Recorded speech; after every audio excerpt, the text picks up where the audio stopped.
Welcome to Get Solutions. This is your Lokesh. Today we are going to deal with the module 4, knowledge management strategies. So in this chapter, we are going to learn how the knowledge management strategies will help the business organizational function, and also how we are going to set the benchmark, and how we are going to analyze the gap in order to fulfill the various distractions in the business organizations that must analyzes and that must need to achieve the organizational goal. Okay, so ಯಾವ ರೀತಿನಲ್ಲಿ ಈ knowledge management strategies ಬಂದು ನಮಗೆ business organisations ಅಲ್ಲಿ ಒಂದು goals ನ ಅಥವಾ short term ಮತ್ತು ಲಾಂಗ್ ಟರ್ಮ್ ಗೋಲ್ಸ್ ನ ಅಚೀವ್ ಮಾಡೋದಕ್ಕೆ ಹೆಲ್ಪ್ ಆಗುತ್ತೆ ಅಂತ ಈ ಒಂದು ಚಾಪ್ಟರ್ ಅಲ್ಲಿ ನಾವು ಡಿಸ್ಕಷನ್ ಮಾಡೋಣ. Okay, in previous chapter and all we have learned that the various concepts which is related to that is the learning theories and the various knowledge management types, and also we have learned how the social nature knowledge will be impact on individual performance. Let's get into the concept, that is knowledge management strategies. Okay, now the introduction about the knowledge management. Here the knowledge management strategy ಬಗ್ಗೆ ನಾವು ಮಾತಾಡ್ತಿದ್ದೀವಿ. You know that the knowledge management, the knowledge we can describe as knowledge to physical asset and implicit knowledge and explicit knowledge na ನಾವು discussion ಮಾಡಿದ್ವಿ, correct ಅಲ್ವಾ? So ಈ knowledge management ಸ್ಟ್ರಾಟಜಿನ ನಾವು it is a systematic plan ಅಂತಾನೆ ನಾವು ಕರಿಬಹುದು. Why it is a systematic plan? In the sense because it is designed to organize and we are going to acquire or capture and share the knowledge, and also we are going to utilize that knowledge in the organization in order to achieve the organizational goals. ಅಂದ್ರೆ ಈ ಒಂದು knowledge management ಸ್ಟ್ರಾಟಜಿನ ನಾವು systematic plan ಅಂತ ಕರಿಬಹುದು ಅಥವಾ systematic approach ಅಂತಾನೂ ಕರಿಬಹುದು. ಯಾಕಂತ ಹೇಳಿದ್ರೆ there is a certain stages to develop the knowledge and strategies ನ ಯುಟಿಲೈಸೇಷನ್ ಮಾಡ್ಕೊಳ್ಳೋದ್ರಲ್ಲೂ ಕೆಲವೊಂದು ಸ್ಟೇಜಸ್ ಇದೆ. ಸೊ ಅದಕ್ಕಾಗಿ ಆ ಒಂದು ಪರ್ಪಸ್ಗೋಸ್ಕರ ನಾಲೆಡ್ಜ್ ಮ್ಯಾನೇಜ್ಮೆಂಟ್ ಸ್ಟ್ರಾಟಜೀಸ್ ನ ನಾವು ಏನಂತ ಕರಿಬಹುದು, ಸಿಸ್ಟಮ್ಯಾಟಿಕ್ ಪ್ಲಾನ್ ಅಂತ ಹೇಳ್ಬಿಟ್ಟು ನಾವು ಕರಿಬಹುದು. ಅಂಡ್ ಈ ಸಿಸ್ಟಮ್ಯಾಟಿಕ್ ಪ್ಲಾನ್ ನೋಡನೆ ನಾವು ಏನ್ ಮಾಡ್ತೀವಿ ಅಂತ ಹೇಳಿದ್ರೆ, ಇದೊಂದು ಫ್ರೇಮ್ ವರ್ಕ್ ಏನಕ್ಕೆ ಸೆಟ್ ಮಾಡ್ತೀವಿ ಅಂತ ಹೇಳಿದ್ರೆ, ಆ ನಾಲೆಡ್ಜ್ ನ ಕಂಪ್ಲೀಟ್ ಆಗಿ ಆರ್ಗನೈಸ್ ಮಾಡೋದಕ್ಕೆ, ಅಥವಾ ಆ ನಾಲೆಡ್ಜ್ ಯಾವ ಸೋರ್ಸಸ್ ಇಂದ ಇದೆಯೋ ಆ ಸೋರ್ಸಸ್ ಇಂದ ಕ್ಯಾಪ್ಚರ್ ಮಾಡ್ಕೊಳ್ಳೋದಕ್ಕೆ, ಅಥವಾ ಕ್ಯಾಪ್ಚರ್ ಮಾಡ್ಕೊಂಡಿರೋ ನಾಲೆಡ್ಜ್ ನ ಶೇರ್ ಮಾಡ್ಕೊಳ್ಳೋದಕ್ಕೆ, ಅಥವಾ ಶೇರ್ ಆಗಿರೋ ನಾಲೆಡ್ಜ್ ನ ಪ್ರಾಪರ್ ಆಗಿ ಆರ್ಗನೈಸೇಷನಲ್ ಗೋಲ್ಸ್ ನ ಅಚೀವ್ ಮಾಡ್ಕೊಳ್ಳೋದಕ್ಕೆ ನಾವು ಕೆಲವೊಂದು ಸ್ಟ್ರಾಟಜೀಸ್ ನ ಫಾಲೋ ಮಾಡ್ಬೇಕಾಗತ್ತೆ, ಕರೆಕ್ಟ್ ಅಲ್ವಾ? So therefore this strategy is very crucial for the business organisations. ಯಾಕೆ ಆರ್ಗನೈಸೇಷನ್ಸ್ ಗೆ ಇದು ವೆರಿ ಕ್ರೂಷಿಯಲ್ ಅಂತ ಹೇಳ್ಬಿಟ್ಟು ನಾವು ಹೇಳ್ತೀವಿ ಅಂತ ಹೇಳಿದ್ರೆ, because this is necessary for enhancing the ಪ್ರೊಡಕ್ಟಿವಿಟಿನ ಇನ್ಕ್ರೀಸ್ ಮಾಡ್ಕೊಳ್ಳೋದಕ್ಕೆ, ಅಥವಾ ಎಫಿಷಿಯನ್ಸಿನ ಇನ್ಕ್ರೀಸ್ ಮಾಡ್ಕೊಳ್ಳೋದಕ್ಕೆ, ಅಥವಾ ಡಿಸಿಷನ್ಸ್ ತಗೊಳ್ಳೋದಕ್ಕೆ ಈ ಒಂದು ನಾಲೆಡ್ಜ್ ಮ್ಯಾನೇಜ್ಮೆಂಟ್ ಬೇಕಾಗುತ್ತೆ ಅಂತ ನಾವು ಹೇಳಬಹುದು. Okay, so therefore it is very necessary to deal and it is necessary to study about the knowledge management strategies. ಯಾವ ರೀತಿನಲ್ಲಿ ಈ ಸ್ಟ್ರಾಟಜೀಸ್ ಬಂದ್ಬಿಟ್ಟು ಬಿಸ್ನೆಸ್ ಆರ್ಗನೈಸೇಷನ್ಸ್ ಗೆ ಹೆಲ್ಪ್ ಆಗುತ್ತೆ ಅನ್ನೋದನ್ನ ನಾವು ಡಿಸ್ಕಷನ್ ಮಾಡ್ಲೇಬೇಕಾಗತ್ತೆ. ಹಾಗಾಗಿ what is the knowledge management strategy ಅನ್ನೋದನ್ನ ನಾವು ಇಲ್ಲಿ ಡಿಸ್ಕ್ರೈಬ್ ಮಾಡ್ತೀವಿ. See here the knowledge management strategy is a plan. ಯಾಕಂತ ಹೇಳಿದ್ರೆ ಇದು predetermined course of action ಅಂತ ಹೇಳ್ಬಿಟ್ಟು ನಾವು ಹೇಳಬಹುದು, ಕರೆಕ್ಟ್ ಅಲ್ವಾ? ಏನಾದ್ರೂ ಒಂದು ಆರ್ಗನೈಸೇಷನ್ ಅಲ್ಲಿ ಆಕ್ಟಿವಿಟಿ ಅಥವಾ ಈವೆಂಟ್ ಅಥವಾ ಏನಾದ್ರೂ ಸಾಧನೆ ಅಥವಾ ಏನಾದ್ರೂ ಪರ್ಫಾರ್ಮ್ ಮಾಡ್ಬೇಕಂತಂದ್ರೆ we need to pre plan, right? So ಈ ಪ್ರೀ ಪ್ಲಾನ್ ಅಲ್ಲೇ ಕೆಲವೊಂದು ಔಟ್ಲೈನ್ಸ್ ನಮಗೆ ಹೇಳ್ಕೊಡುತ್ತೆ ಯಾವ ಆಕ್ಟಿವಿಟಿನ ಯಾವ ರೀತಿನಲ್ಲಿ ನಾವು ಮಾಡಬೇಕು ಅಂತ ಹೇಳ್ಬಿಟ್ಟು. So that's why the knowledge management strategy is a plan or predetermined course of an action and it is a framework or outline. This will ultimately lead and guide how an organisation will be going to identify, ಯಾವ ರೀತಿನಲ್ಲಿ organisation identify ಮಾಡಬೇಕು knowledge ನ, ಯಾವ source ಇಂದ acquire ಮಾಡಬೇಕು, ಯಾವ ಒಂದು information ನ ಯಾವ ರೀತಿನಲ್ಲಿ ಆರ್ಗನೈಸ್ ಮಾಡಬೇಕು, ಯಾವ ರೀತಿನಲ್ಲಿ ಶೇರ್ ಮಾಡಬೇಕು, ಯಾವ ರೀತಿನಲ್ಲಿ ಯುಟಿಲೈಸ್ ಮಾಡ್ಕೋಬೇಕು ಅಂತ ಹೇಳ್ಬಿಟ್ಟು ಈ ನಾಲೆಡ್ಜ್ ಮ್ಯಾನೇಜ್ಮೆಂಟ್ ಸ್ಟ್ರಾಟಜೀಸ್ ಬಂದ್ಬಿಟ್ಟು ನಮಗೆ ಹೇಳ್ಕೊಡುತ್ತೆ. Okay, and its knowledge asset ಆಗಿ ಇದು ಕನ್ವರ್ಟ್ ಆಗುತ್ತೆ. ಯಾಕೆ ಅಂತ ಹೇಳಿದ್ರೆ, in order to achieve the organisational goal, definitely we can call that the knowledge is the asset for an individual, the knowledge is an asset for an organization. So knowledge ಬಂದ್ಬಿಟ್ಟು organizational goals ನ achieve ಮಾಡ್ಕೊಳ್ಳೋದಕ್ಕೆ ಖಂಡಿತವಾಗಿ ಇದು help ಮಾಡುತ್ತೆ.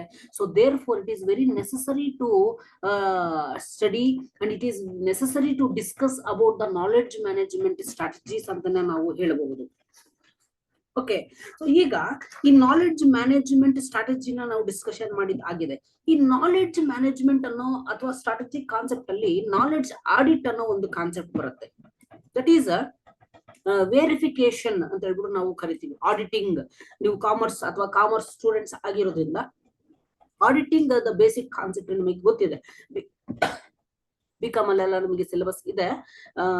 Year auditing ಅಂದ್ರೆ knowledge audit. Auditing ಅಂತ ಹೇಳಿದ್ರೆ documentations ನ ವೆರಿಫಿಕೇಶನ್ ಮಾಡೋದನ್ನ ನಾವು ಆಡಿಟಿಂಗ್ ಅಂತ ಹೇಳ್ಬಿಟ್ಟು ನಾವು ಕರಿತೀವಿ. ಓಕೆ, ಎಕ್ಸಾಕ್ಟ್ ಆಗಿ ವೆರಿಫಿಕೇಶನ್ ವೌಚರ್ಸ್ ಅದನ್ನೆಲ್ಲ ನಾವು ವೆರಿಫಿಕೇಶನ್ ಮಾಡ್ತೀವಿ. That is called. ಇಲ್ಲಿ knowledge audit in the sense here we can observe the content. That is the knowledge audit is a systematic process. It is a systematic process in the run agutte, and it is very useful for the business organization to identify andre kelavondu situations alli kelavondu information na kelavondu evidences na identification ಮಾಡೋದಕ್ಕೆ, ಮತ್ತೆ ಅದು correct ಆಗಿ ಇದೆಯಾ ಇಲ್ವಾ ಅಂತ assess ಮಾಡೋದಕ್ಕೆ, ಅಥವಾ ಆ ಇಂಪ್ಯಾಕ್ಟ್ಸ್ ನ ಪ್ರಿಯೋರಿಟೈಸ್ ಮಾಡ್ಕೊಳ್ಳೋದಕ್ಕೆ, ಆರ್ಗನೈಸೇಷನಲ್ ಅಸೆಟ್ಸ್ ನ ಗ್ಯಾಪ್ಸ್ ನ ಅಥವಾ ನೀಡ್ಸ್ ನ ಐಡೆಂಟಿಫಿಕೇಶನ್ ಮಾಡೋದಕ್ಕೆ ಈ ಒಂದು ನಾಲೆಡ್ಜ್ ಆಡಿಟ್ ಬಂದ್ಬಿಟ್ಟು ತುಂಬಾ ರೋಲ್ ಪ್ಲೇ ಮಾಡುತ್ತೆ. ಇಯರ್ ಈ ನಾಲೆಡ್ಜ್ ಮ್ಯಾನೇಜ್ಮೆಂಟ್ ಅಲ್ಲಿ ನಾಲೆಡ್ಜ್ ಆಡಿಟ್ ಪರ್ಪಸ್ ಏನು ಅಂತ ಹೇಳಿದ್ರೆ, ಯಾವ ಪರ್ಪಸ್ಗೋಸ್ಕರ ಈ ನಾಲೆಡ್ಜ್ ಆಡಿಟ್ ಮಾಡ್ತೀವಿ ಅಂತ ಹೇಳಿದ್ರೆ, ಕೆಲವೊಂದು ಸಿಚುವೇಶನ್ಸ್ ಅಲ್ಲಿ ನಾವು ಆಬ್ಜೆಕ್ಟಿವ್ಸ್ ನ ಅಚೀವ್ ಮಾಡ್ಕೊಳ್ಳೋದಕ್ಕೋಸ್ಕರ ಈ ಒಂದು ನಾಲೆಡ್ಜ್ ಆಡಿಟ್ ತಗೊಳ್ಳೇಬೇಕಾಗತ್ತೆ. ಓಕೆ, ನಾಲೆಡ್ಜ್ ಆಡಿಟಿಂಗ್ ರನ್ ಮಾಡ್ಲೇಬೇಕಾಗತ್ತೆ. Here the knowledge audit is nothing but it is a systematic process ಅಂತಾನೆ ಹೇಳ್ಬೋದು. It is use to identify and assess and prioritize an organization's knowledge assets gaps and needs ನ ನಾವು analyse ಮಾಡೋದಕ್ಕೆ ಅಥವಾ assess ಮಾಡೋದಕ್ಕೆ ಖಂಡಿತವಾಗಿ ಇದನ್ನ ನಾವು ನಾಲೆಡ್ಜ್ ಆಡಿಟ್ ಅಂತ ಹೇಳ್ಬಿಟ್ಟು ನಾವು ಕರಿತೀವಿ. ಇಯರ್ ಈ ನಾಲೆಡ್ಜ್ ಆಡಿಟ್ ಅಲ್ಲಿ ಕೆಲವೊಂದು ಸ್ಟೆಪ್ಸ್ ಇದೆ. ಅದರಲ್ಲಿ ಫಸ್ಟ್ ಒನ್ ಬಂದ್ಬಿಟ್ಟು define the scope and objective. ಈಗ ನಮ್ಮ ಒಂದು ಆರ್ಗನೈಸೇಷನ್ ಅಲ್ಲಿ ಯಾವ್ದಾದ್ರು ಶಾರ್ಟ್ ಟರ್ಮ್ ಗೋಲ್ಸ್ ಮತ್ತೆ ಲಾಂಗ್ ಟರ್ಮ್ ಗೋಲ್ಸ್ ನ ಅಚೀವ್ ಮಾಡಬೇಕು ಅಂತ ಹೇಳಿದ್ರೆ, we need to define the scope, applicability, boundaries ಏನಿದೆ ಅದನ್ನ ತಿಳ್ಕೊಬೇಕಾಗತ್ತೆ. So based on that boundary we need to achieve the organisational goal. So ಅದು ಯಾವ್ದ್ರಿಂದ ಸಾಧ್ಯ ಆಗುತ್ತೆ ಅಂತ ಹೇಳಿದ್ರೆ, ವಿ ನೀಡ್ ಟು ಎಕ್ಸ್ಪರ್ಟೈಸ್. ಆ ಎಕ್ಸ್ಪರ್ಟ್ಸ್ ಗೆ ಗೊತ್ತಾಗಿರುತ್ತೆ ಈ ಒಂದು ಆರ್ಗನೈಸೇಷನಲ್ ಗೋಲ್ಸ್ ನ ಅಚೀವ್ ಮಾಡ್ಕೊಳ್ಳೋದಕ್ಕೆ ನಾವು ಯಾವ ಬೌಂಡರಿನಲ್ಲಿ ವರ್ಕ್ ಮಾಡಬೇಕು, ಯಾವ ರೀತಿನಲ್ಲಿ ಆರ್ಗನೈಸೇಷನಲ್ ಗೋಲ್ಸ್ ನ ನಾವು ಅಚೀವ್ ಮಾಡಬೇಕು ಅಂತ ಹೇಳ್ಬಿಟ್ಟು ನಮಗೆ ಕ್ಲಿಯರ್ ಆಗಿ ಗೊತ್ತಾಗುತ್ತೆ. So therefore the audit knowledge first step ಏನಿರುತ್ತೆ ಅಂತ ಹೇಳಿದ್ರೆ, in order to achieve the organizational goal, you need to define the scope and objectives of the business organization. After that, you have to identify the knowledge asset. ಆ ಗೋಲ್ ನ achieve ಮಾಡೋದಕ್ಕೆ ಯಾವ ಒಂದು exact knowledge ಬೇಕು, ಯಾವ skill ಬೇಕು, ಅದನ್ನ identification ಮಾಡಬೇಕಾಗತ್ತೆ. After identifying the knowledge asset, then next stage is assess the value and relevance of that knowledge asset. So relevance ಇದೆಯಾ ಇಲ್ವಾ, ಇರ್ರಿಲೆವೆನ್ಸ್ ನಾಲೆಡ್ಜ್ ನ ನಾವು ಎಲಿಮಿನೇಟ್ ಮಾಡೋದಕ್ಕೆ ಸಾಧ್ಯ ಆಗೋದಿಲ್ಲ. ಅಂದ್ರೆ ಪ್ರಾಪರ್ ಆಗಿ ಯಾವ ನಾಲೆಡ್ಜ್ ನಮಗೆ ಯುಟಿಲೈಸ್ ಆಗುತ್ತೋ ಆ ಒಂದು ಸಿಚುವೇಶನ್ ಅಲ್ಲಿ ಅದನ್ನ ನಾವು ರಿಲೆವೆನ್ಸ್ ಅಂತ ಕರಿತೀವಿ. ಆ ರಿಲೆವೆನ್ಸ್ ನಾಲೆಡ್ಜ್ ನ ನಾವು ಅಪ್ಲೈ ಮಾಡಬೇಕು. ನಾಲೆಡ್ಜ್ ಇಸ್ ರಿಲೆವೆನ್ಸ್, ಬಟ್ ಅದನ್ನ ಅಪ್ಲೈ ಮಾಡಿಲ್ಲ ಅಂತ ಹೇಳಿದ್ರೆ it is not possible to success, it is not possible to achieve the organisational goal. So ಅದಕ್ಕಾಗಿ ನಾಲೆಡ್ಜ್ ನ ಅಸೆಸ್ ಮಾಡಿ ಯಾವ ನಾಲೆಡ್ಜ್ ರಿಲೆವೆನ್ಸ್ ಇದೆಯೋ ಆ ಆರ್ಗನೈಸೇಷನಲ್ ಗೋಲ್ ನ ಅಚೀವ್ ಮಾಡೋದಕ್ಕೆ ಅದನ್ನ ನಾವು ಅಸೆಸ್ ಮಾಡಿ ಐಡೆಂಟಿಫಿಕೇಶನ್ ಮಾಡಿ ಅಥವಾ ಅಸೆಸ್ ಮಾಡಲೇಬೇಕಾಗುತ್ತೆ ಅಂತ ಹೇಳ್ಬಿಟ್ಟು ಹೇಳ್ತಾರೆ. So after that assess the knowledge and use and share the process. ಈಗ ಕೆಲವೊಂದು ಇನ್ಫಾರ್ಮೇಶನ್ ನನಗೆ ಗೊತ್ತಾಗಿದೆ, ಈ ಒಂದು ಇನ್ಫಾರ್ಮೇಶನ್ ಆ ಗೋಲ್ ನ ಅಚೀವ್ ಮಾಡ್ಕೊಳ್ಳೋದಕ್ಕೆ ಆಗುತ್ತೆ ಅನ್ನೋದು ನನಗೆ ಗೊತ್ತಿದೆ. Then I need to share to the higher authorities or below authorities ಅಥವಾ ವರ್ಕರ್ಸ್ ಅಥವಾ ಎಂಪ್ಲಾಯೀಸ್ ಜೊತೆಗೆ ನಾನು ಶೇರ್ ಮಾಡಬೇಕಾಗುತ್ತೆ. Then only it is the step towards the success of goal. Correct ಅಲ್ವಾ? So after assessing the value of the relevant knowledge in the particular business organization in order to achieve the organisational goal, then we need to share that knowledge. Share ಮಾಡಬೇಕಾಗತ್ತೆ. So share ಮಾಡೋದ್ರಿಂದ definitely it is possible to identify the gaps and weaknesses ನಮಗೆ ಗೊತ್ತಾಗುತ್ತೆ. So ಇಲ್ಲಿವರೆಗೂ ಯಾಕೆ ಆ goals ನ achieve ಮಾಡೋದಕ್ಕೆ ಸಾಧ್ಯ ಆಗೋದಿಲ್ಲ, ಅಥವಾ ಏನ್ ಗ್ಯಾಪ್ ಇದೆ ಅದನ್ನ ಯಾವ ರೀತಿನಲ್ಲಿ ಫುಲ್ಫಿಲ್ ಮಾಡಬಹುದು ಅಂತ ಹೇಳ್ಬಿಟ್ಟು ಕ್ಲಿಯರ್ ಕಟ್ ಆಗಿ ನಮಗೆ ಗೊತ್ತಾಗುತ್ತೆ. After identifying the gaps and weaknesses, next we need to develop the recommendations. So recommendations ಮತ್ತು suggestions ಮುಖಾಂತರ ನಾವು ಯಾವ ರೀತಿನಲ್ಲಿ ಆರ್ಗನೈಸೇಷನಲ್ ಗೋಲ್ಸ್ ನ ರೀಚ್ ಮಾಡಬಹುದು ಅಥವಾ ಅಚೀವ್ ಮಾಡಬಹುದು ಅಂತ ಹೇಳ್ಬಿಟ್ಟು ಕೆಲವೊಂದು ರೆಕಮೆಂಡೇಶನ್ಸ್ ನ ಲಿಸ್ಟ್ ಔಟ್ ಮಾಡ್ಕೋಬೇಕಾಗುತ್ತೆ. Based on that recommendations only we are going to move towards the organizational goals. ಈಗ ರೆಕಮೆಂಡೇಶನ್ಸ್ ಆಗಿದ್ದಾದ್ಮೇಲೆ then we have to implement it. So ಅದನ್ನ ಇಂಪ್ಲಿಮೆಂಟ್ ಮಾಡಿ ನೋಡ್ಬೇಕು, ಈ ರೆಕಮೆಂಡೇಶನ್ಸ್ ನ ಆರ್ಗನೈಸೇಷನಲ್ ಗೋಲ್ಸ್ ನ ಅಚೀವ್ ಮಾಡೋದಕ್ಕೆ ಸಾಧ್ಯ ಆಗಿದೆಯಾ ಇಲ್ವಾ ಅಂತ ಹೇಳ್ಬಿಟ್ಟು ಇಂಪ್ಲಿಮೆಂಟ್ ಮಾಡ್ಬೇಕಾಗತ್ತೆ.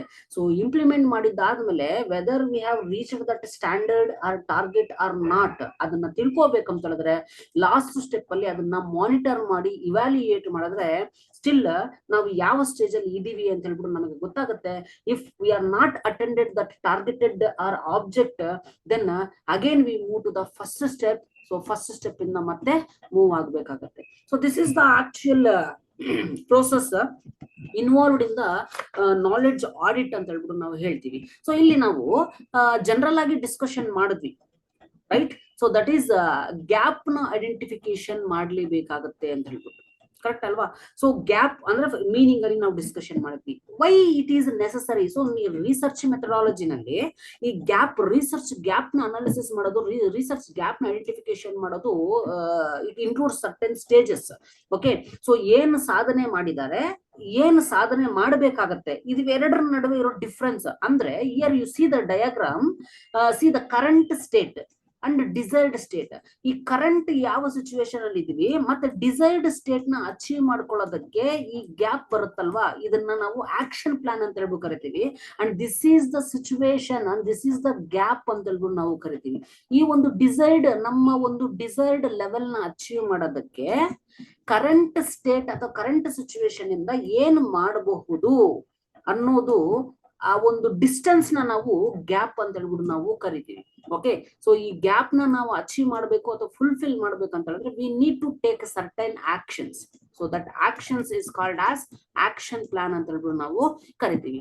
Here you see the gap analysis is a technique used in the knowledge management. Research analysis ನಲ್ಲೂ ನಾವು ಯೂಸ್ ಮಾಡ್ತೀವಿ and it is one of the strategy ಅಂತ ಹೇಳ್ಬಿಟ್ಟು ನಾವು ಹೇಳಬಹುದು.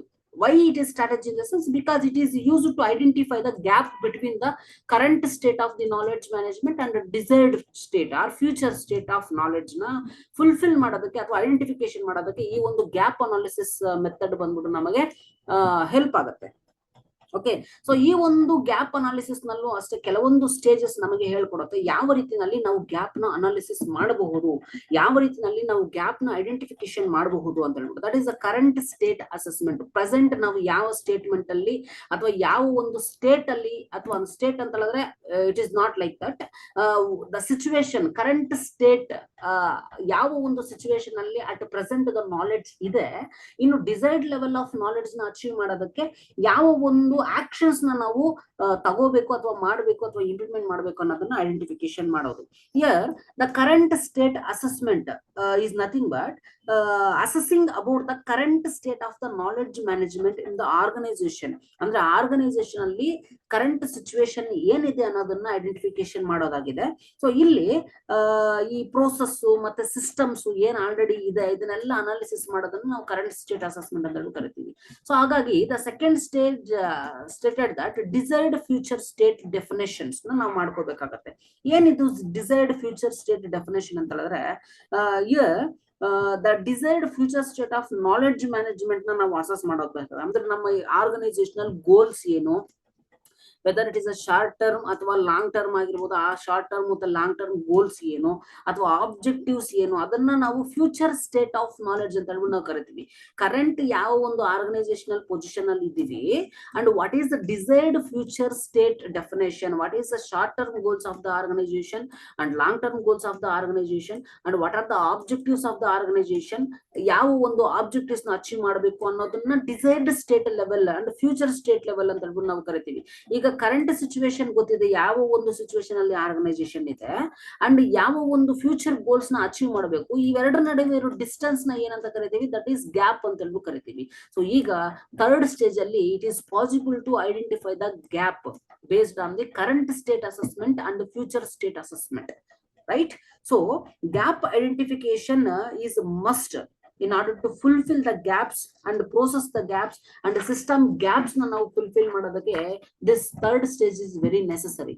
After that we have to prioritize.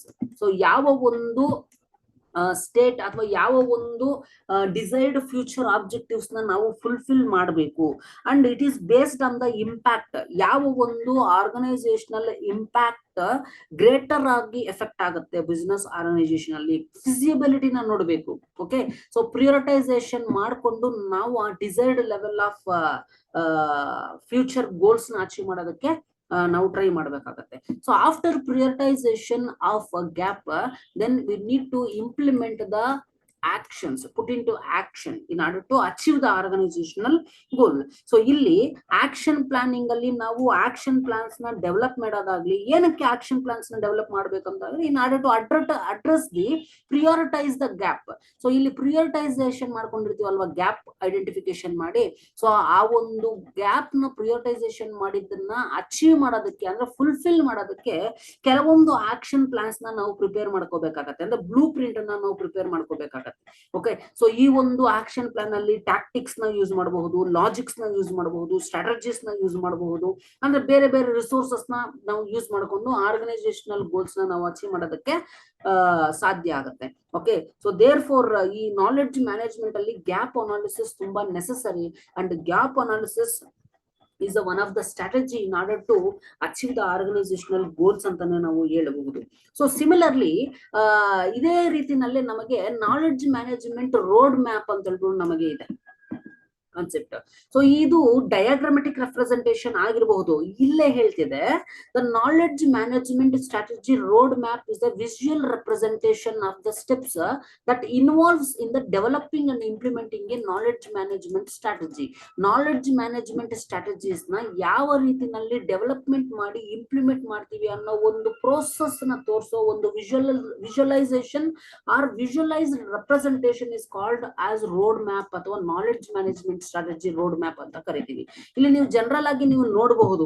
Okay, it is like a road, right? So ಇಲ್ಲಿ needs ನ assess ಮಾಡಬೇಕು ಅಂಡ್ ನೀಡ್ಸ್ ನ ಅಸೆಸ್ ಮಾಡಿದ ಆದ್ಮೇಲೆ ಈ ನಾಲೆಡ್ಜ್ ಮ್ಯಾನೇಜ್ಮೆಂಟ್ ಅಲ್ಲಿ ಆ ನೀಡ್ಸ್ ನ ನಾವು ಸ್ಯಾಟಿಸ್ಫೈ ಮಾಡೋದಕ್ಕೆ ಸ್ಟ್ರಾಟಜೀಸ್ ನ ಅಥವಾ ಪ್ಲಾನ್ಸ್ ನ ನಾವು ಮಾಡ್ಕೋಬೇಕಾಗತ್ತೆ, ಕರೆಕ್ಟ್ ಅಲ್ವಾ?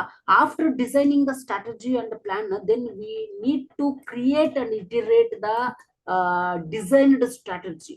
ಓಕೆ, ಸೊ ಯಾವ ಪರ್ಪಸ್ಗೋಸ್ಕರ ನಾವು ಕ್ರಿಯೇಟ್ ಮಾಡಬೇಕು ಅಥವಾ ಇಟಿರೇಟ್ ಮಾಡಬೇಕು ಅಂತ ಏನಾದ್ರು ಇದ್ರೆ that is very necessary for the business organisation.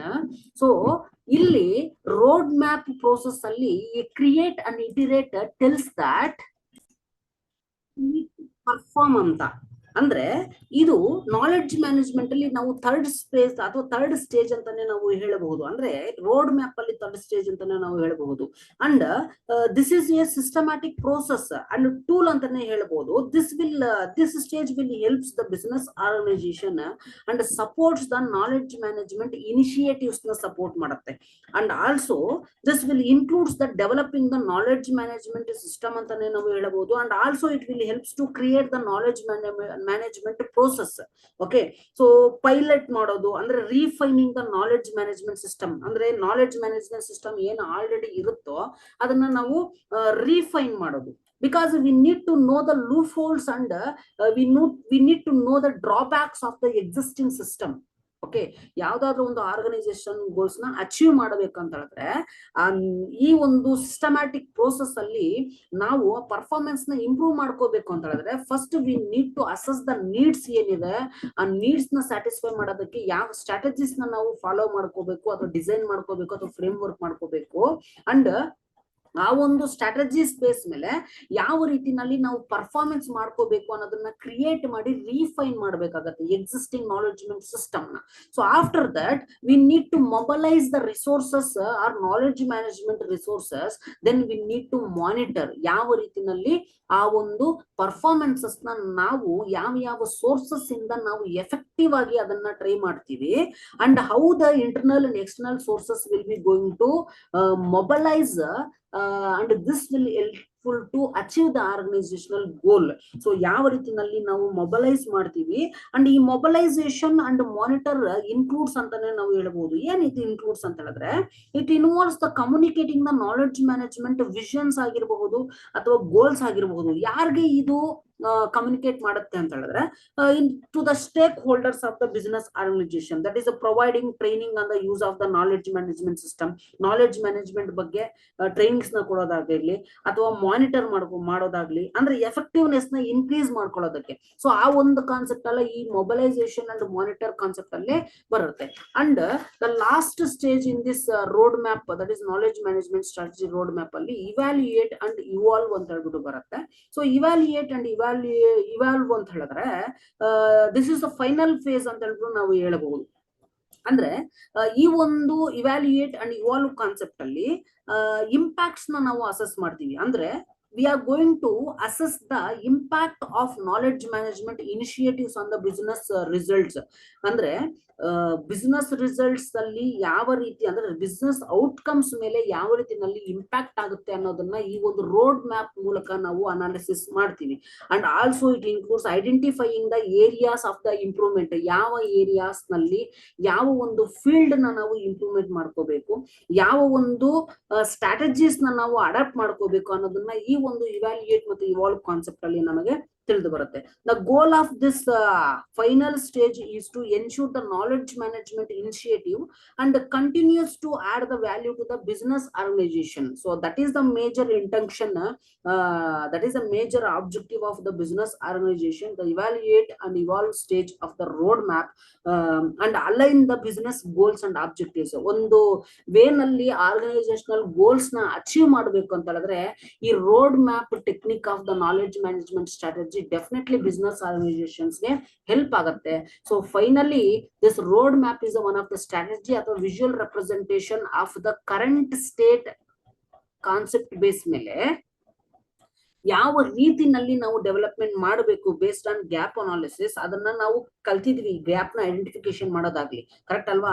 So ಇಲ್ಲಿ visual representation of graphical representation ಅಂತಾನು ಕರೀಬಹುದು, visual representation of the total steps involved in the developing of the knowledge management strategy. ಅಂದ್ರೆ ಕಂಪ್ಲೀಟ್ ಆಗಿ ಈ ನಾಲೆಡ್ಜ್ ಮ್ಯಾನೇಜ್ಮೆಂಟ್ ಸ್ಟ್ರಾಟಜೀಸ್ ನ ಒಂದು diagrammatic representation ಅಲ್ಲಿ ಒಂದು ತೋರಿಸ್ಕೊಡೋ ಒಂದು ಪ್ರೋಸೆಸ್ ನ ನಾವು ರೋಡ್ ಮ್ಯಾಪ್ ಅಂತ ಹೇಳ್ಬಿಟ್ಟು ನಾವು ಕರಿತೀವಿ. ಅದರಲ್ಲಿ ನೀಡ್ಸ್ ನ ಅಸೆಸ್ ಮಾಡೋದಾಗ್ಲಿ ಅಥವಾ ಸ್ಟ್ರಾಟಜೀಸ್ ನ ಪ್ಲಾನ್ ಮಾಡ್ಕೊಳ್ಳೋದಾಗ್ಲಿ ಅಥವಾ ಪರ್ಫಾರ್ಮ್ ಮಾಡೋದಾಗ್ಲಿ, ಪರ್ಫಾರ್ಮ್ ಮಾಡಿದ್ದಾದ್ಮೇಲೆ ಮಾನಿಟರ್ ಅಥವಾ ಮೊಬಲೈಸೇಷನ್ ಮಾಡೋದಾಗ್ಲಿ, and then we need to analyze and evaluate and evolve whether we have reached the target or not ಅಂತ ಅನಲೈಸ್ ಮಾಡೋದಾಗ್ಲಿ ಸ್ಟೆಪ್ಸ್ ಇನ್ಕ್ಲೂಡ್ ಆಗಿರುತ್ತೆ. So these are the strategies of the knowledge management ಅಂತ ನಾವು ಹೇಳಬಹುದು.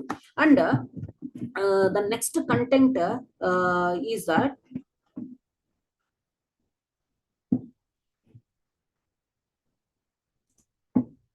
Organisational memory ಅಂತ ಹೇಳ್ಬಿಟ್ಟು ನಾವು ಕರಿತೀವಿ. What is this organizational memory? ಏನಿದು ಆರ್ಗನೈಸೇಷನಲ್ ಮೆಮೊರಿ ಅಂತ ಹೇಳಿದ್ರೆ, see organizational memory refers to the collective knowledge, experiences, process and practices accumulated by an organization over a period of time ಅಂತ ಹೇಳ್ಬಿಟ್ಟು ಹೇಳ್ಬಹುದು. ಓಕೆ, ಒಂದು ಸರ್ಟೆನ್ ಪೀರಿಯಡ್ ಆಫ್ ಟೈಮ್ ಅಲ್ಲಿ ಒಂದು organisation ಬಂದು ಯಾವ ರೀತಿನಲ್ಲಿ ಅವರ ಅಥವಾ ಆರ್ಗನೈಸೇಷನ್ ನಲ್ಲಿರೋ ಎಕ್ಸ್ಪೀರಿಯನ್ಸಸ್ ನ ಅಥವಾ ಕೆಲವೊಂದು ಪ್ರೊಸೀಜರ್ಸ್ ನ ಅಥವಾ ಪ್ರೋಸೆಸಸ್ ನ ಅಥವಾ ಪ್ರಾಕ್ಟೀಸಸ್ ನ ಅಕ್ಯುಮುಲೇಟ್ ಮಾಡ್ಕೊಂಡಿರುತ್ತೋ over a period of time ಅಲ್ಲಿ, ಅದನ್ನು ಆರ್ಗನೈಸೇಷನಲ್ ಮೆಮೊರಿ ಅಂತ ಹೇಳ್ಬಿಟ್ಟು ಹೇಳ್ತೀವಿ. ಓಕೆ, ಫಾರ್ ಎಕ್ಸಾಂಪಲ್ ಈಗ ಕಂಪನಿಗಳಲ್ಲಿ ಸೇರ್ರಿ ಅಂತ ಹೇಳಿದ್ರೆ ಇನ್ಫೋಸಿಸ್ ಅಲ್ಲಿ ಸೇರ್ತೀವಿ, ವಿಪ್ರೋ ನಲ್ಲಿ ಸೇರ್ತೀವಿ, because we know the performance of that particular organization, right? Because ಅಲ್ಲಿ ಕೆಲಸ ಮಾಡಿದ್ರೆ ನಮಗೆ ಒಳ್ಳೆ ರಿಸಲ್ಟ್ ಸಿಗುತ್ತೆ. That shows the performance efficiency of that particular organization ಅದು ಸರ್ಟೈನ್ ಪೀರಿಯಡ್ ಆಫ್ ಟೈಮ್ ಅಲ್ಲಿ ಅದು ಸ್ಟೋರ್ ಮಾಡ್ಕೊಂಡಿದೆ ಅಥವಾ ಆ ರೆಪ್ಯುಟೇಷನ್ ನ ಬಿಲ್ಡ್ ಮಾಡ್ಕೊಂಡಿದೆ. ಇದು ಸುಮ್ಮನೆ ಬಂದಿಲ್ಲ, ಕಂಟಿನ್ಯೂಸ್ ಎಫರ್ಟ್ಸ್ ಇಂದ ಬಂದಿದೆ. that is called as organizational memory. Here the organizational memory we need to understand in that sense only. Organizational memory refers to the collective knowledge. ಆ ಒಂದು ಕಂಪನಿನಲ್ಲಿ ಕಲೆಕ್ಟಿವ್ ಆಗಿ ನಾಲೆಡ್ಜ್ ಏನಿದೆ, experiences, it is based on the expertness. Experiences ಯಾವ ತರ ಇದೆ, process ಮತ್ತೆ operational ಎಫಿಷಿಯನ್ಸಿಸ್ ಯಾವ ತರ ಇದೆ, ಅಂಡ್ ಪ್ರಾಕ್ಟೀಸಸ್ ಯಾವ ರೀತಿನಲ್ಲಿ ಇದೆ ಅಂತ ಹೇಳ್ಬಿಟ್ಟು over a period of time ನಲ್ಲಿ ಅಕ್ಯುಮುಲೇಟ್ ಮಾಡ್ಕೊಂಡಿರೋ ಒಂದು ಕಾನ್ಸೆಪ್ಟ್ ನ ಅಥವಾ ಕಂಟೆಕ್ಸ್ಟ್ ನ ಆರ್ಗನೈಸೇಷನಲ್ ಮೆಮೊರಿ ಅಂತ ಹೇಳ್ಬಿಟ್ಟು ನಾವು ಕರಿತೀವಿ. Okay, so next here the organisational memory ಬಗ್ಗೆ ನಾವು ಡಿಸ್ಕಷನ್ ಮಾಡಿದ್ವಿ. ನಾಲೆಡ್ಜ್ ಇರುತ್ತೆ, ಎಕ್ಸ್ಪೀರಿಯನ್ಸಸ್ ಇರುತ್ತೆ, ಲರ್ನಿಂಗ್ಸ್ ಇರುತ್ತೆ. ಸೊ ತುಂಬಾ ಅಂದ್ರೆ ತುಂಬಾ ಟ್ರೈನಿಂಗ್ಸ್, ಡೆವಲಪ್ಮೆಂಟ್ಸ್ ಇದೆಲ್ಲ ಬರುತ್ತೆ. ಈ ಆರ್ಗನೈಸೇಷನಲ್ ಮೆಮೊರಿ ಕಾಂಪೋನೆಂಟ್ಸ್ ಏನು ಅಂತ ಹೇಳಿದ್ರೆ, we know that first chapter ಅಲ್ಲಿ ನಾವು ಡಿಸ್ಕಷನ್ ಮಾಡಿದ್ವಿ tacit knowledge and explicit knowledge, inherent knowledge ಮತ್ತೆ ಡಾಕ್ಯುಮೆಂಟೆಡ್ ನಾಲೆಡ್ಜ್ ಅಂತ ಹೇಳ್ಬಿಟ್ಟು ಕರಿತೀವಿ. This will also act as a component for the knowledge management or organizational memory ಅಂತ ಹೇಳ್ಬಿಟ್ಟು ನಾವು ಕರಿಬಹುದು. ಮತ್ತೆ ಡೇಟಾ, ಇನ್ಫಾರ್ಮೇಶನ್, ನಾಲೆಡ್ಜ್ ಇದೆಲ್ಲ ಕಾಂಪೋನೆಂಟ್ಸ್ ಅಂತ ಹೇಳ್ಬಿಟ್ಟು ನಾವು ಫಸ್ಟ್ ಚಾಪ್ಟರ್ ಅಲ್ಲಿ ಮತ್ತೆ ಲರ್ನಿಂಗ್ ಥಿಯರೀಸ್ ನಲ್ಲೂ ಸಹ ನಾವು ಡಿಸ್ಕಷನ್ ಮಾಡಿದ್ವಿ. ಟೇಸಿಟ್ ನಾಲೆಡ್ಜ್ ಅಂದ್ರೆ ಏನು, explicit knowledge is how it is different from the tacit knowledge, data ಅಂದ್ರೆ ಏನು, ಇನ್ಫಾರ್ಮೇಶನ್ ಅಂದ್ರೆ ಏನು, ಇದನ್ನೆಲ್ಲ ನಾವು ಡಿಸ್ಕಷನ್ ಮಾಡಿದ್ದೀವಿ. ಕರೆಕ್ಟ್ ಅಲ್ವಾ? So here the some of the strategies for enhancing the organisational memory. ಈ ಆರ್ಗನೈಸೇಷನಲ್ ಮೆಮೊರಿನ ಎನ್ಹಾನ್ಸ್ ಮಾಡೋದಕ್ಕೆ ಕೆಲವೊಂದು ಸ್ಟ್ರಾಟಜೀಸ್ ಇದೆ. ಯಾವ ಸ್ಟ್ರಾಟಜೀಸ್ ಅಂತ ಹೇಳಿದ್ರೆ, ಅದರಲ್ಲಿ first one knowledge management system. So ಈಗ ಕ್ಯಾಪ್ಚರಿಂಗ್ ಟೂಲ್ಸ್ ನಾವು ಡಿಸ್ಕಷನ್ ಮಾಡಿದ್ವಿ ಲರ್ನಿಂಗ್ ಥಿಯರೀಸ್ ನಲ್ಲಿ. ಅಂದ್ರೆ ಕೆಲವೊಂದು ಸಾಫ್ಟ್ವೇರ್ಸ್ ಕ್ಯಾಪ್ಚರಿಂಗ್ ಟೂಲ್ಸ್ ಯಾವುದು, ಸ್ಟೋರಿಂಗ್ ಟೂಲ್ಸ್ ಯಾವುದು, ಡಿಸೆಮಿನೇಟ್ ಟೂಲ್ಸ್ ಯಾವುದು, ಅಂಡ್ ನಾಲೆಡ್ಜ್ ನ ಎಫೆಕ್ಟಿವ್ ಆಗಿ ಯುಟಿಲೈಸ್ ಮಾಡ್ಕೊಳ್ಳೋದಕ್ಕೆ ಇದೊಂದು ಸಾಫ್ಟ್ವೇರ್ಸ್ ಅಂತ ಹೇಳ್ಬಿಟ್ಟು ನಾವು ಕರೀತೀವಿ. ಅಂದ್ರೆ ಆರ್ಗನೈಸೇಷನಲ್ ಮೆಮೊರಿ, ಈಗ ಇಮಿಡಿಯೇಟ್ ಏನೋ ಒಂದು ಇನ್ಫಾರ್ಮೇಶನ್ ಬೇಕು ಅಂತಂದ್ರೆ we need to store that information. Before storing that information, we need to capture that information. How we are going to capture? We need to apply and adapt the certain softwares. Correct ಅಲ್ವಾ? ಅಂದ್ರೆ over all organizational ಮೆಮೊರಿನ improve ಮಾಡ್ಕೊಳ್ಳೋದಕ್ಕೆ capturing tools ನ use ಮಾಡಬೇಕು, storing tools ನ use ಮಾಡಬೇಕು. Definitely ಇವಾಗ ಏನಾದ್ರೂ ಇನ್ಫಾರ್ಮೇಶನ್ ಸ್ಟೋರ್ ಮಾಡ್ಬೇಕಂತಂದ್ರೆ we need to use the hard disk and drives ನ ಯೂಸ್ ಮಾಡ್ತೀವಿ. ಅದೇ ರೀತಿನಲ್ಲಿ ಆ ಮೆಮೊರಿ, ಆರ್ಗನೈಸೇಷನಲ್ ಮೆಮೊರಿನ ಇಂಪ್ರೂವ್ ಮಾಡ್ಕೊಳ್ಳೋದಕ್ಕೆ ಯಾವ ರೀತಿನಲ್ಲಿ ನಾವು ಮ್ಯಾನೇಜ್ಮೆಂಟ್ ಸಿಸ್ಟಮ್ ನ ಯೂಸ್ ಮಾಡ್ತೀವಿ ಅನ್ನೋದನ್ನ ಇಲ್ಲಿ ಹೇಳ್ತಿದ್ದಾರೆ. ಓಕೆ, ಸೊ ಕ್ಯಾಪ್ಚರಿಂಗ್ ಟೂಲ್ಸ್ ನ ಯೂಸ್ ಮಾಡಬೇಕು, ಅಂಡ್ ಸ್ಟೋರಿಂಗ್ ಟೂಲ್ಸ್ ನ ಯೂಸ್ ಮಾಡಬೇಕು, ಅಂಡ್ ಡಿಸೆಮಿನೇಷನ್ ಅಂದ್ರೆ ಡಿಸ್ಟ್ರಿಬ್ಯೂಷನ್ ಟೂಲ್ಸ್ ನ ಯೂಸ್ ಮಾಡಬೇಕಾಗತ್ತೆ. ಯಾವ ರೀತಿಯಲ್ಲಿ ಒಂದು ಕಡೆಯಿಂದ ಇನ್ನೊಂದು ಕಡೆಯಲ್ಲಿ ನಾವು ಇನ್ಫಾರ್ಮೇಶನ್ ಡಿಸ್ಟ್ರಿಬ್ಯೂಟ್ ಮಾಡಬಹುದು. We are going to send the information through the mail, WhatsApp. ಈ ರೀತಿನಲ್ಲಿ ಡಿಸೆಮಿನೇಷನ್ ಟೂಲ್ಸ್ ನಾವು ಲರ್ನಿಂಗ್ ಥಿಯರೀಸ್ ನಲ್ಲಿ ನಾವು ಕಲ್ತ್ಕೊಂಡಿದ್ವಿ. ಡಿಸೆಮಿನೇಷನ್ ಟೂಲ್ಸ್ ಯಾವ್ಯಾವ್ದಿದೆ, ನಾಲೆಡ್ಜ್ ನ ಎಫೆಕ್ಟಿವ್ ಆಗಿ ಯುಟಿಲೈಸ್ ಮಾಡ್ಕೊಳ್ಳೋದಕ್ಕೆ ಏನಾದ್ರು ಡಿಸ್ಕಷನ್ ಮಾಡಿದ್ವಿ. ಈ ಸಾಫ್ಟ್ವೇರ್ಸ್ ನ ಯೂಸ್ ಮಾಡಿದ್ರೆ ಆರ್ಗನೈಸೇಷನ್ ಅಲ್ಲಿ ಮೆಮೊರಿ ಎನ್ಹಾನ್ಸ್ಮೆಂಟ್ ಆಗುತ್ತೆ ಅಥವಾ ಪರ್ಫಾರ್ಮೆನ್ಸ್ ನ ಇಂಪ್ರೂವ್ ಮಾಡ್ಕೋಬಹುದು ಅಂತ ಹೇಳ್ಬಿಟ್ಟು ಹೇಳ್ತೀವಿ. Okay, next the communities of the practices. So communities of practices encouraging the collaboration. Coordination ಇಲ್ಲದೆ ಇದ್ರೆ ನಾವು ಮೆಮೊರಿ ಅಥವಾ ಆರ್ಗನೈಸೇಷನಲ್ ಪರ್ಫಾರ್ಮೆನ್ಸಸ್ ನ ಇಂಪ್ರೂವ್ ಮಾಡ್ಕೊಳ್ಳೋದಕ್ಕೆ ಸಾಧ್ಯ ಆಗೋದಿಲ್ಲ. So therefore encouraging the collaborating and knowledge sharing among the employees. ಇದನ್ನ ಮಾಡಿದೀವಿ ಅಂತ ಹೇಳಿದ್ರೆ ಆರ್ಗನೈಸೇಷನಲ್ ಲರ್ನಿಂಗ್ ಇನ್ಕ್ರೀಸ್ ಆಗುತ್ತೆ. So thereby the organisational memory is also going to enhance over a period of time ಅಂತ ನಾವು ಹೇಳ್ಬಹುದು. And mentorship, coaching, workshops, seminars, trainings ನ ಕೊಡೋದು, ಹೇಳ್ಕೊಡೋದು, ಇದನ್ನೆಲ್ಲ ಕಂಪ್ಲೀಟ್ ಆಗಿ ಇದನ್ನ ನಾವು ಮಾಡ್ತಿದೀವಿ ಅಂತಂದ್ರೆ definitely the organisational memory will be going to increase.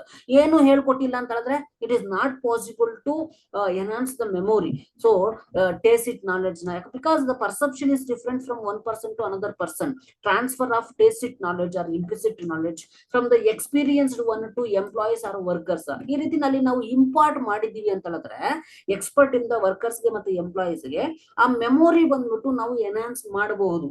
Okay, ಯಾರು ಗೊತ್ತು, ನಮಗಿಂತ ಚೆನ್ನಾಗಿ ಇನ್ನೊಬ್ರು ಬೇರೆಯವ್ರು ಮಾಡಬಹುದು ಅಥವಾ ಅವ್ರಿಗಿಂತ ಚೆನ್ನಾಗಿ ನಾವು ಮಾಡಬಹುದು. When it is possible in the sense we have to share, we have to collaborate with the working environment and with the employees, right? We are going to share the tacit and the explicit knowledges between the employees and other authorities. So ಈ ರೀತಿಯಲ್ಲಿ share ಮಾಡ್ಕೊಂಡ್ರೆ knowledge ಅಥವಾ organisational ಮೆಮೊರಿನ improve ಮಾಡ್ಕೋಬಹುದು.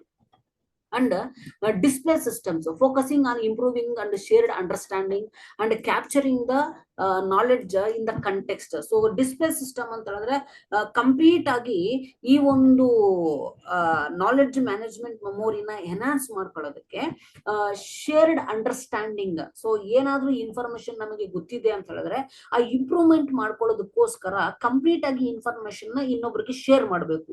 ಎಲ್ಲಿ ಇನ್ನೊಬ್ರಿಗೆ share ಮಾಡಿದ್ರೆ ಅವ್ರು ಮಾಡ್ಬಿಡ್ತಾರ ಅನ್ನೋ ಒಂದು ಇಂಟೆನ್ಷನ್ ಅಲ್ಲಲ್ಲ. We need to share the information to the others in order to perform well, in order to achieve the organizational goal. So ಅದನ್ನ ಕರೆಕ್ಟ್ ಆಗಿ ಕ್ಯಾಪ್ಚರ್ ಮಾಡೋ ಟೂಲ್ಸ್ ನ ನಾವು ಯೂಸ್ ಮಾಡ್ಕೊಂಡಿದ್ದೆ ಆದಲ್ಲಿ definitely we are going to achieve the organisational memory in the form of enhancing the organisational memory. Organizational ಮೆಮೊರಿನ enhance ಮಾಡ್ಕೊಳ್ಳೋದಕ್ಕೆ ಇದು ಸಹಾಯ ಮಾಡುತ್ತೆ ಅಂತಾನೆ ನಾವು ಹೇಳಬಹುದು. Okay, thanks for watching. Still we have one class, 6 to 7 slides. I will finish it off soon. Okay, so make a note of these videos, and thanks for watching again.